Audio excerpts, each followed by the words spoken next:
কবি বীরেন্দ্র চট্টোপাধ্যায়ের প্রয়াণ দিবসে আমার শ্রদ্ধাঞ্জলি। কবি বীরেন্দ্র চট্টোপাধ্যায়ের লেখা কবিতা তোমার কাছে। তোমার কাছে ক্ষমা চাইতে এসেছি আমি, যদিও অনেক দেরি হলো। তোমার মাথার সমস্ত চুল এখন সাদা, আমিও আর শিশুটি নেই।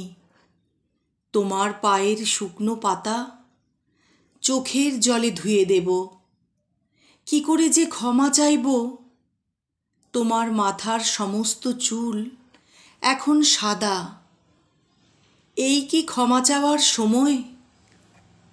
অথচ দূরে ঘণ্টা বাজছে, আর দেরি নয়, যেতেই হবে, আর দেরি নয়।